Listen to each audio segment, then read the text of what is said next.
Kia ora te iwi e haere ake nei I te Karere e rere tonu ana ngā whakatūpato e pāna ki te huri pari nui anei e kainamu mai nei ki tō tātou whenua a ngā rā tata e tū mai nei ara e pāna kia huri pari vaienu. Ko whakaingoatia te kapa wāhine o matatū mo te whakataitai aupiki I tēnei tau. Ko ia tēnā ko te whakataitai ngaio mā ngā kapa wāhine o tēnei whenua.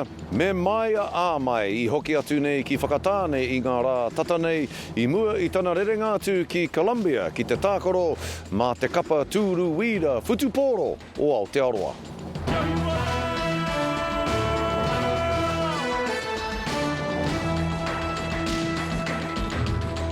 Kei aku rangatira huri no I te motu, tēnā koutou katoa. Nau mai anō ki te karare I tēnei rā e whakapāho atu nei ki a koutou I te rā whakamutunga o te kurereo ki te waipounamu I tēnei taurua manoru e te kau mā ono. Kāti ki ngā kaupapa matua I tēnei rā nei tuatahi ki te Huarere. Me ngā whakatūpato e rere ana I tēnei wā e pāna kia huri pari vaiunu. Anei e whakatata mai nei ki a tātou o Te Ika-a-Māui me te whakapaia ka tino tai mai ki Te Ika-a-Māui hei te rā tapu e tū mai nei. He ai ki te ratonga tirorangi, ka tino kino te haupū kirikiri, ka tino kino hoki a te heke o te maranga I te pūroro o te ua. Ki ngā rohe huri noa I Te Ika-a-Māui o tira ki ngā rohe o te takutai moana huri noa I te Ika. He ai ki ngā kōrero kei te whakatū haere I etahi a pokapū whawhati tata ki roto I te tai tokerau I tēnei wā o tira ki roto I te hiku o te Ika ko ngā marae hoki me ngā kura o te rohe e kimi ana e hahau ana I tētahi oranga mō rātou whaimuri ho I te waipuketanga o Kaitaia e rua wiki ki muri nei. I taua wā anō rā hoki neke atu I te kotahi rau kāinga pakihi anō rā hoki I raru I ngā waipuke no reira e tū takarere wā ana rātou I tēnei wā nei mo te tainga mai o huri pari vaienu ki tō rātou takiwā. Nā, ko ngā iwi o te au pauri, te rarawa me Ngāti Kahu e āta whakatika ana I a rātou anō ki te āwhina I ngā whānau kāraru nui I tēnei āwhā I tēnei huri pari nei I a vaienu. Kia ta huri ake tātou ki tēnei o ngā pūrongo I ahu mai nei I o tātou hoa I te kukupa I te tai tokerau. Ika kai. E hakarite e te mahi. E tautoko I ngā whānau o Kaitaia, tomua I te tainga mai o te āwha hou. Most of the packages have gone out, so we have these just kai packages for our whānau. E ki rā te kōrero ka mate kāinga tahi ka ora kāinga rua. Ko ngā wiki tata nei, ka waipoke te tāone o Kaitaia me takahue. Ko tā te tarihiti o ANT, e tauwhiro hāpuri. E noho kore nei ko ngā mea kei te kapu o tā rātou ringa ko ngā kākahu ke. E mau nei whai mua mai I te awha. Nā reira, koira tāku e ki tēnei, ko ngā hunga e noho ana me te kore whai muri mai I ngā hua o te awha.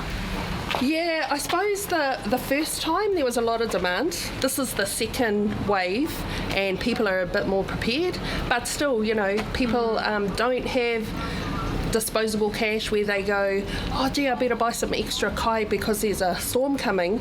They just have to wait and ride the storm out. Nappies and wipes and stuff for mamas, anyone that's, you know, flooded in and they can't make another day without going to the shop, so we can... E tā te wahine manaaki nei, e take tēnei mo te katoa. Matua rā te hunga kainga kore, te hunga e noho pōkai kaha ana. So mostly we're looking after our homeless, our rough sleepers, because they're doing it hard. You know, they're at the warehouse, they don't have a house.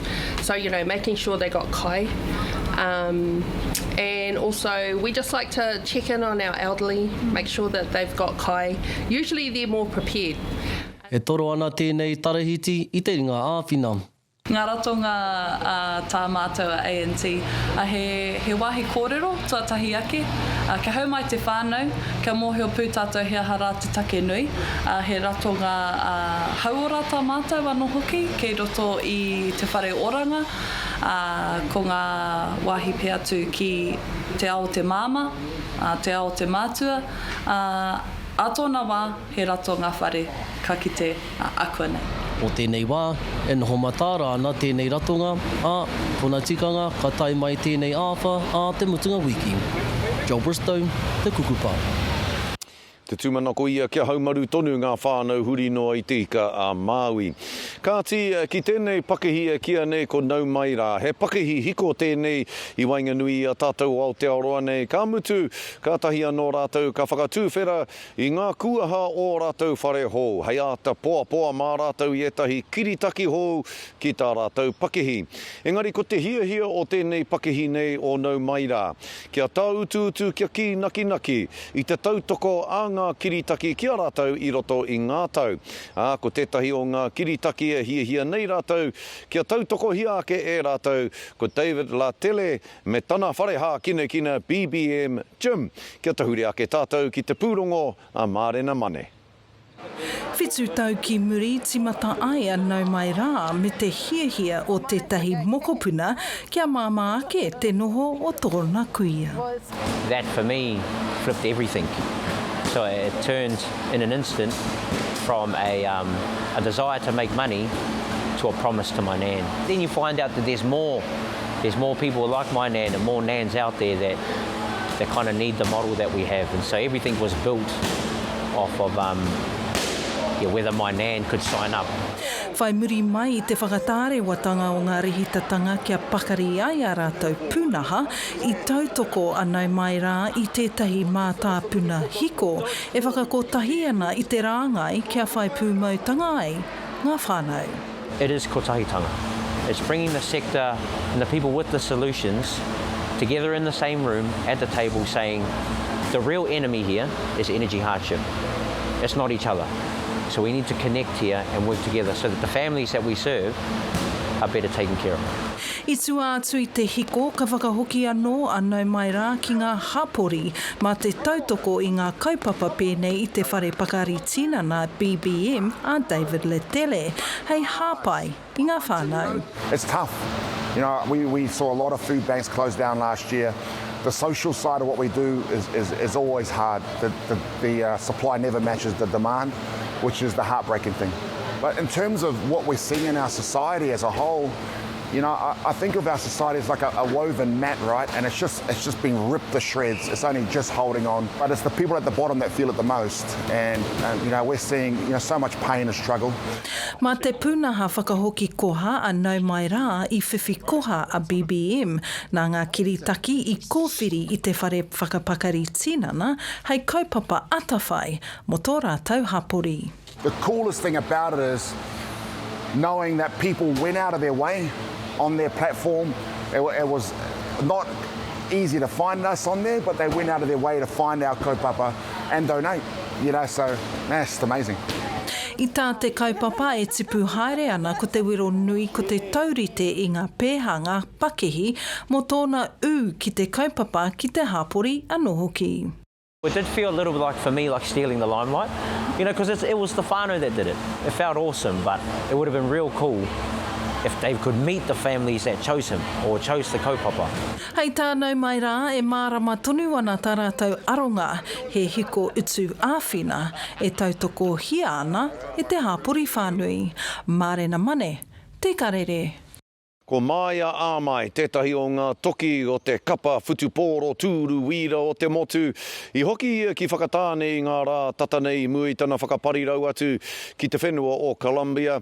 He māharahara hoki nōna, he māharahara ōna, e pāna ki ngā raruraru huri noa I te ao I tēnei wānei. Nō reira ka hoki ki tana ūkai pō, kia purea ia, I runga anō hoki ngā tikanga o tātou mātua tūpuna. Ana hei tāwharau ia I roto I ana hi koitanga huri noa I te ao, kia tahuri ake tātou kia māhina perenara o te rōpū o Pūkāea. Mana hau o te kāina e whakatau te wairua. Hi. Tumakes! I mua I te rere atu ki tā wāhi. I always want to come home to see my mum at Āperira and spend some time with her and all the rest of my loved ones that have passed away, and especially go see my koro as well, because he's my only grandparent living, so it's always nice to have some time with him. Hei te rani nei whakaparirau atu ai te tira Wheel Blacks ki Colombia mo te whakataetai Wheelchair Rugby World Championship qualifications. Nā runei nā pakana o te ao kua tau mai te māharahara ki roto i a Māia. So I have been feeling a bit, not nervous, but anxious about travelling over there to South America, and with all the crazy stuff that's been going on in the world lately, it's been pretty heavy on the mind. So I needed to come home and try and tow my wairua and try and find some peace and calmness before I go and do the mahi. Nā ko nā I tahuri ai tōna matua keke ki te koha I tētahi tāona, hei tāna manawa mōna. Look after it till you come back and I'll get you another one to keep. So this one here is just for you to look after look after you till you get back. Nā ka whakaaro ai ke tukuna tēnei taonga ki aia, hei tiaki ai I tono hikoi, ki hoki mai I te kaina, ki hoki pai mai te kaina. He whakataetai whakahirahira kei tōna aroaro. You got to qualify at this one to make it to the World Champs. 9 teams have already qualified for the World Champs in August, and this tournament in Colombia is the last 3 spots to qualify for that, and there's 6 of us competing. Kua te kaumātoru tau a Māia I roto I te kapa Wheel Blacks, ka mutu I te nuina o e rātau, ko ia anake te kaitākaro wahine. Ko ia hoki te kāpene tuarua. It's a male-dominated sport, and pretty much since I've been playing, I've been trying to get more females on board. We finally got another one. It was just me for forever. With the boys. E ai ki a Māia, arā anō nā uauatana o te whakakanohi I a Aotearoa ki nā whakataetai pēnei. With a discount, it's like 12.5k with a discount. So, yeah, almost 20 something K for these chairs. Well, ACC funds them now for us, for the ones that are on ACC. And the Rugby Foundation fund the ones for the boys that had their injury from playing able-body rugby. Aha koa nā uauatana, e ahu whakamua ana nā whakaaro.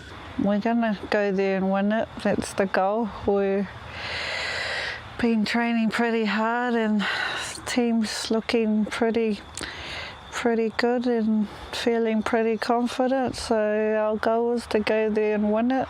Hei te kaumārua o Āperira ti Matapae te whakataetai. Mahina perenara, Pūkāea. Te tūmanako ia kia angi tū tana haere ki tā wāhi. Hoi anōra e tiwi kia piri tonu mai koutou ki te karere, hei muri ake I te whakatā poto. Ka noho tahi māua ko tētahi o ngā raukura o tēnei kurereo nei, o te kurereo ki te waipaunamu. Hoi nō rei tiwi nau mai hoki mai ki te karere I tēnei rā. E whakapāho atu nei ki o koutou I te marae nei o tuahiwi. Ana I te rā whakamutunga o te kurereo ki te waipaunamu 2020. Ka I takutaha nei I tēnei wā nei tētahi o ngā raukura o tēnei kurereo mai. Takarawa mai ki tēnei wā nei. Ko ia hoki tētahi o ngā rangatira hou o te whare wānanga o tākau. Ko kiri ngaua Cassidy tāku e korero nei Anei kei takutaha nei tēnei wā. Te rangatira tēnā koe. Tēnā koe te manahau o tira, tēnā tātou te iwi. Tuatahi e hoa, me korero tāua mo tēnei tūranga hou I te whare wānanga o tākau. Nā te mea he tūranga hou, ka tahi anō koe ka whiwhia ki taua tūranga. Hea ngā korero mo te tūranga nei? Kua roa, mātou o tākau whakaihuaka o tira o tēnei whare wānanga e whai nei, e ata whakaro nei ki ngā tauira, e tuhi nei ki te reo.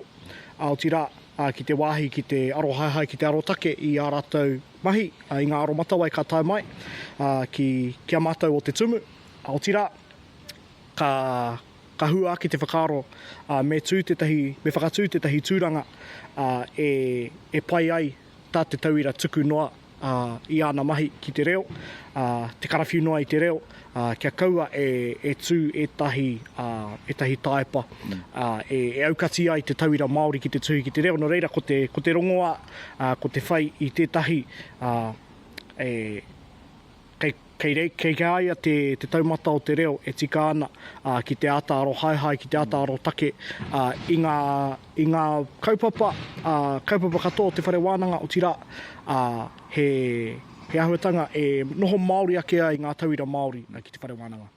Nō reira, I te ahua nei, he ahua toko maha ngā tauira e tuhi ana ki te reo Māori, te mea ko whakatūria tēnei tūranga, toko hia ngā tauira o ia tau kātuhi I a rātau tuhinga roa ki te reo Māori, ki o mōhiotanga?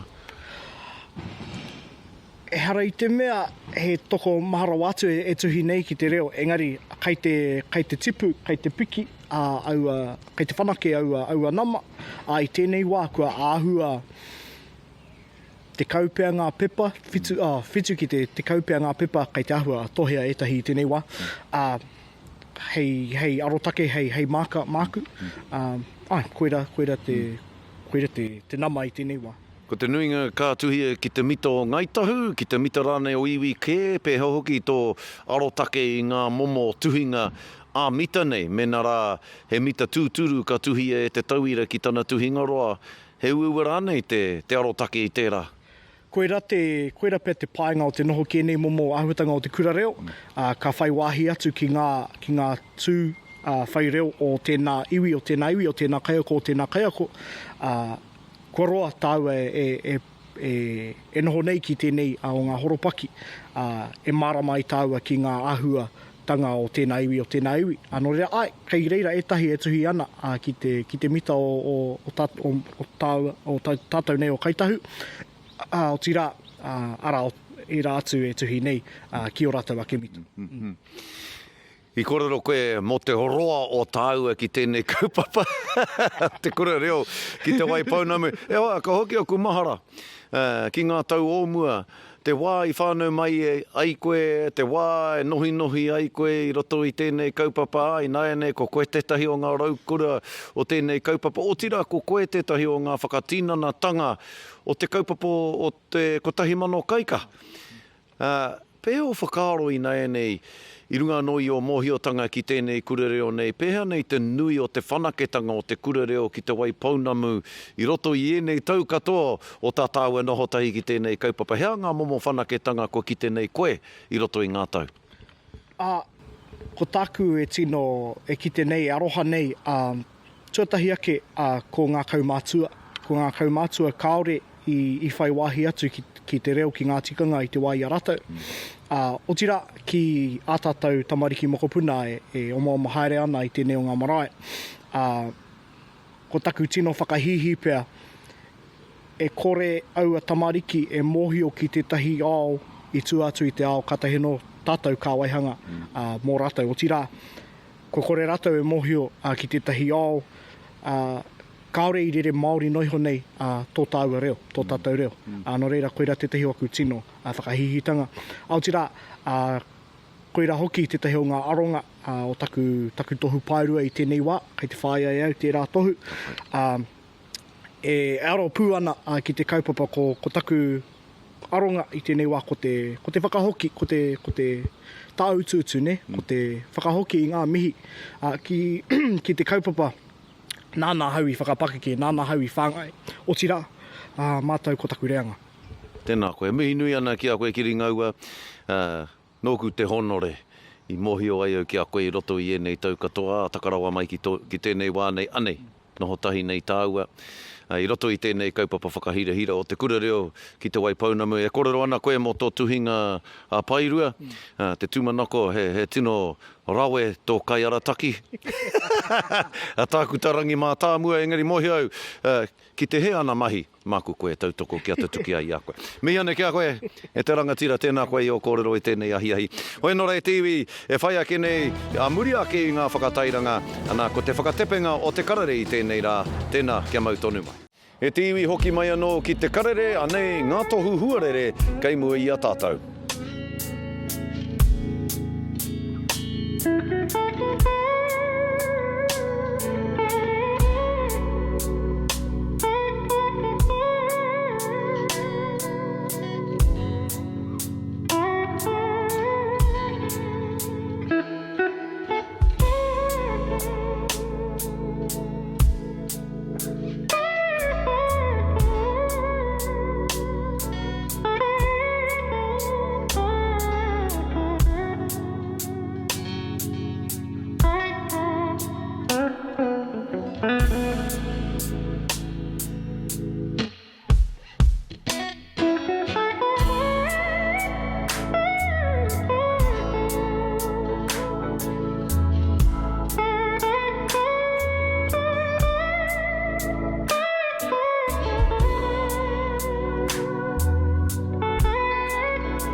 Nōrere TV, koia tā te karare I tēnei rā, I tēnei wiki, I konei te marae o tuahiwi nei, e mihi ana ki tērā o ngā whare, māhu nui te tuarua, I a te tāwharau I a mātou o te karare I tēnei wiki.